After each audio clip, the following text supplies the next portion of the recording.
করতে হয়। তা রকস্টারের আরেকটা গান চলে এসেছে, যেহেতু আজকে রোববার, তা আমি ভাবলাম আজকে তোমাদের সাথে রিয়াকশন দিই এবং জায়ান্ট স্ক্রিনে রিয়াকশন দেবো বেশ কিছুদিন। এবার দেখা যাক সংটা কেমন হয়েছে, তোমাদের সাথে থাকছি, চলো।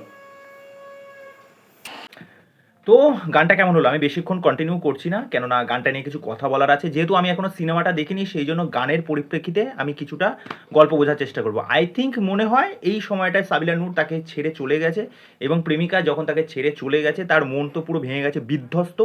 আই থিঙ্ক মনে হয় এটা তার কেরিয়ারের মনে হয় শেষ কোনো একটা কনসার্ট হবে, যেখানে শাকিব খানকে আমরা দেখতে পাচ্ছি।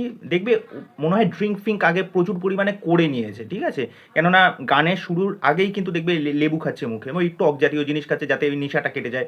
এবার ওই যে ভাঙা হৃদয়, ভাঙা গলা, সেই অবস্থায় গান গাইছে, এবং গানটার মধ্যে যে পরিমাণ দরদ রয়েছে, একটা ইমোশন রয়েছে, একটা প্রেমিকের মন যখন ভেঙে যায়, এই ব্যাপারটা গানের মধ্যে দিয়ে এত সুন্দরভাবে ফুটে উঠেছে। গানের কথা যেরকম ভালো, এবং সবচেয়ে বড় বিষয় হচ্ছে এই সমস্ত গানের ক্ষেত্রে না যে গায়িকী ব্যাপারটা থাকে, তার মধ্যে না একটা ওজন থাকার দরকার, মানে গলার মধ্যে সেই ভয়েস মডিউলেশনটা বোঝা যাচ্ছে, গলার মধ্যে একটা আলাদা গাম্ভীর্য আছে, সেই দরদটা যেন ফুটে উঠছে। আর পাশাপাশি শাকিব খানের স্ক্রিন প্রেজেন্স কিন্তু দুর্দান্ত লাগছে, যেরকমভাবে স্টেজটাকে কভার করা হয়েছে, পুরো ক্রাউডটাকে কভার করা হচ্ছে, যেরকম সবাই ফ্ল্যাশ লাইট জ্বালিয়ে সবাই ওই ব্যাপারটাকে এনজয় করছে, এবং পুরো একটা ভাইবে চলছে বিষয়টা। ওকে, তো গানটা কিন্তু ভালো হয়েছে, এবং এক লুপে এই গানটা পুরো একটা স্লো মোশনে একটা ব্যথা বেদনা এই বিষয়টাকে খুব সুন্দরভাবে এস্টাবলিশ করেছে, এবং লাস্টে গিয়ে আমরা দেখতে পাচ্ছি শাকিব খান গলায় কথা আটকে যাচ্ছে, কথা বলতে পারছে না। তো আমার মনে হয় এরপরেই হয়তো তার গলার সাথে কিছু একটা হবে, বা সাপোজ, আমি তো এখন বলতে পারছি না, শুধু গানের ভিত্তিতে আমি আমার কিছু মন গড়া কথাবার্তা বলছি। যাই হোক, যারা সিনেমাটা দেখেছেন তারা তো বলতে পারবেন বিশেষ ভালো করে।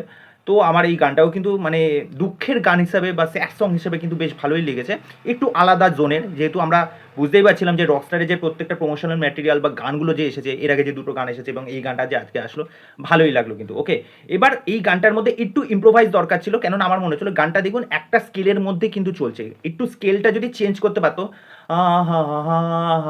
এইটা যদি আরটু রেজ বাড়াতে পারতো, আই থিঙ্ক আরও জিনিসটা কিন্তু মানে খুলে বেরিয়ে আসতো। এটা আমার পার্সোনাল ওপিনিয়ন। তো যাই হোক, ঠিকঠাক আছে, গানটা প্রেজেন্টেবল আছে, ভালো লাগছে ওভারঅল প্রেজেন্টেশন।